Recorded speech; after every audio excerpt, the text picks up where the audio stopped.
La gestion des émotions, 4 grandes façons de les gérer. Salut, c'est Philippe de Créer ma réalité. Aujourd'hui, dans cette vidéo, j'aimerais qu'on parle de la gestion des émotions, ces émotions qui nous traversent, ces tempêtes neurochimiques qui se produisent dans notre corps, dans nos tripes et qui ont un impact très important dans notre vie. Ces émotions, si on les ressent, c'est bien qu'il y a une raison, c'est bien qu'il se passe quelque chose. Je vais vous expliquer quelles sont les 4 grandes façons de gérer les émotions.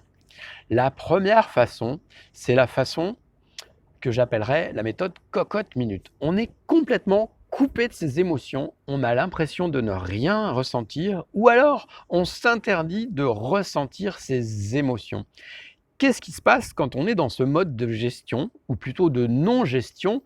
Finalement, les émotions, même si on ne veut pas les voir, elles vont s'accumuler en nous et elles vont finir par nous faire des choses qu'on va regretter.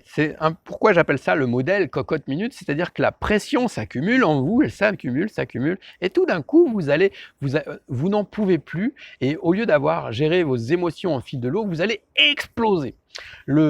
Le modèle le plus fréquent, c'est quand, par exemple, on se met en colère contre un enfant ou contre son conjoint. Parce que souvent, c'est les personnes qui sont les plus proches de nous qui ont le plus d'impact dans notre vie. Moi-même, j'ai remarqué que j'avais une manière de gérer les émotions qui était plutôt stable et plutôt fluide, sauf avec mes enfants ou ma femme. J'ai remarqué que c'était les seules personnes qui savaient, qui avaient le pouvoir, à qui je donnais le pouvoir de me mettre en colère ou de péter un câble, comme on dirait familièrement. Et pourquoi? Parce que ce sont ces gens qui sont les plus proches de vous, qui vous connaissent le mieux et qui savent le mieux appuyer là où ça fait mal. Je ne dis pas qu'ils le font consciemment, mais en tout cas, c'est comme ça que ça se produit.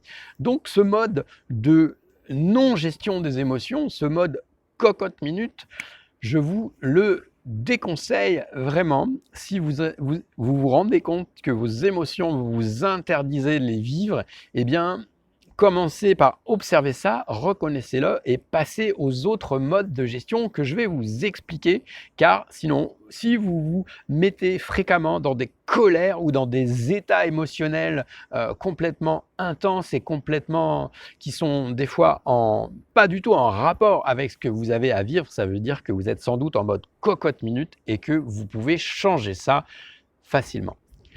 La deuxième façon dont gèrent leurs émotions les personnes, c'est l'inverse de la méthode cocotte-minute, c'est la méthode tempête dans un verre d'eau. Pourquoi j'appelle ça tempête dans un verre d'eau? C'est des gens qui sont complètement pris dans le flot des émotions, dans le tumulte des émotions et qui vivent dans un état émotionnel avec des courbes comme ça qui sont très hautes, très basses et qui sont incapables de réguler ce qui se passe. Et je dis qu'ils se noient dans un verre d'eau parce que tout d'un coup, il y a quelque chose qui ne se passe pas dans leur vie comme ils s'y attendent et c'est la fin du monde. Ou alors ils sont d'une tristesse absolue, ou alors ils sont, voilà, c'est quelque chose de démesuré et c'est des émotions qui vont laisser traîner en longueur, ce qui fait qu'une émotion qui traîne en longueur, elle finit par devenir un sentiment, un état d'être, quelque chose qui s'est installé dans votre vie. Donc ça, cette deuxième façon de gérer les émotions, ce n'est pas non plus la méthode la plus souple. La troisième façon de gérer les émotions, c'est quand on mésidentifie une émotion. Je vous donne un exemple. Vous êtes parent, vous avez un enfant et il est sorti à une soirée, à une fête, une boum. Boum, c'est les vieux qui disent ça. Et vous lui avez donné permission de 11h, 11h30, minuit. Et vous êtes là et vous regardez votre montre, il est 11h, pas de nouvelles, 11h30, toujours pas, minuit, ok, 1h, 2h, et vous commencez à vous inquiéter, vous avez envoyé plein de messages à votre enfant qui ne répond pas, et ça commence à monter en vous, vous êtes de plus en plus en colère, et donc vous l'attendez sur le pas de la porte, et enfin, quand il arrive, la fleur au fusil, complètement content. Hey, salut, ça va? Salut papa, salut maman. Et vous l'accueillez avec une explosion de colère, de rage, et vous n'en pouvez plus. Qu'est-ce qui se passe? Est-ce que vous êtes vraiment en colère ou est-ce que simplement vous avez eu peur? En fait, vous avez eu peur et vous n'avez pas identifié votre émotion de peur, vous l'avez prise pour de la colère, ce qui fait que vous avez accueilli votre enfant d'une manière complètement disproportionnée et sans que lui comprenne ce qui lui arrivait. Alors que si vous aviez reconnu que c'était de la peur, vous auriez pu vous exprimer complètement différemment vis-à-vis de votre proche, lui dire: «Oh, tu sais que tu m'as fait peur, vraiment j'étais inquiet pour toi» et là, c'est pas du tout la même chose que de lui dire: «Mais tu te rends pas compte, tu es complètement inconséquent, mon pauvre enfant, blablabla». OK? Donc ça, c'est une autre manière de mal gérer ses émotions, c'est quand on les identifie pas correctement. Une autre émotion qu'on confond souvent, c'est la peur. Vous avez peur de faire quelque chose, peur de faire quelque chose de nouveau, peur d'aller à un rendez-vous, etc. Et vous dites: «Ah, j'ai peur, j'ai le trac». Et en fait, ça peut être que ça vient de votre enfance, où chaque fois que vous faisiez quelque chose d'un peu audacieux pour votre âge, d'être dans une exploration, d'escalader un mur, une branche, etc., vous aviez votre maman, votre papa qui vous disait: «Ça va chérie, t'as pas peur?» Et ce qui fait que quand vous ressentiez vous, alors que vous, jeune enfant, n'aviez pas de point de vue là-dessus, vous étiez simplement excité par l'attrait de la nouveauté. Et comme c'est un schéma qui s'est reproduit, vous avez mésidentifié l'excitation et vous l'appelez maintenant peur. Ce qui fait que dans votre vie d'adulte, quand vous vivez une émotion de nouveauté et d'excitation, vous dites que c'est de la peur. Et OK, et c'est pas du tout pareil quand on vit quelque chose comme quelque chose, waouh, c'est génial, c'est excitant, on va s'amuser, c'est top, que de dire ah j'ai peur, j'ose pas, et du coup ça nous bloque, ça nous empêche d'avancer. OK? Quatrième façon de vivre ces émotions, eh bien, c'est de s'autoriser à les vivre et ensuite de se questionner.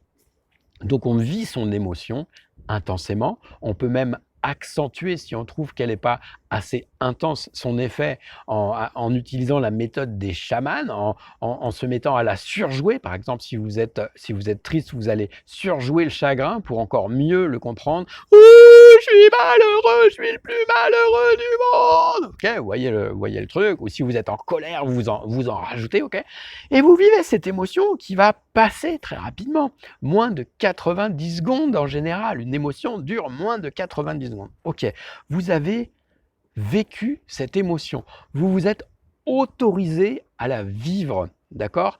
Et vous n'avez pas agi pendant ce moment intense. C'est-à-dire que si vous étiez en train de vivre une colère, vous n'êtes pas défoulé sur votre enfant ou sur votre conjoint, vous avez vécu cette émotion. Ok, ça c'est la première étape. Deuxième étape, une fois que le calme est revenu dans votre vie, eh bien, vous allez vous poser des questions. Tiens, qu'est-ce que c'était? Qu'est-ce que j'ai vécu? Qu'est-ce que c'était que cette émotion? Dans quelles circonstances s'est-elle produite? Est-ce que j'observe que dans des circonstances similaires, cette émotion revient? Qu'est-ce qu'elle a à me dire? Quel est le cadeau derrière cette émotion? Quel est le message? Peut-être que vous n'allez pas avoir votre réponse tout de suite, mais en tout cas, en répétant cette question plusieurs fois, vous allez commencer à prendre note et voir ce qui se passe dans votre corps.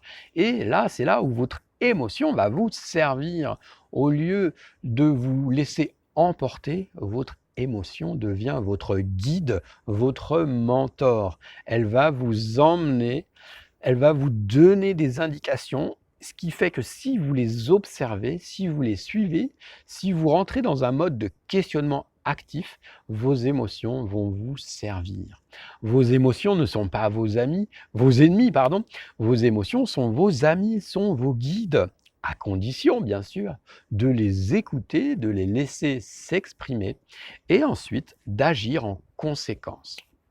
J'aimerais que vous me disiez, vous, les émotions que vous ressentez et si vous arrivez à les vivre et à vous questionner après sur quel est le symbole, quel est le message pour moi de vivre cette émotion. Qu'est-ce qu'elle est là? Qu'est-ce qu'elle est là? Qu'est-ce que je raconte? Qu'est-ce qu'elle veut me dire? Qu'est-ce qu'elle m'apporte? Et quel est son enseignement? Vous pouvez laisser un pouce sur cette vidéo si vous avez bien aimé. Vous pouvez aller faire un tour sur créermaréalité.fr, mon site où vous allez trouver plein d'articles sur les émotions et sur plein d'autres sujets. J'offre également des mantras subliminaux pour vous permettre de vous connecter avec votre conscient, votre inconscient et plein d'autres choses. Je vous dis à bientôt et n'oubliez pas que vous êtes important et que je vous aime.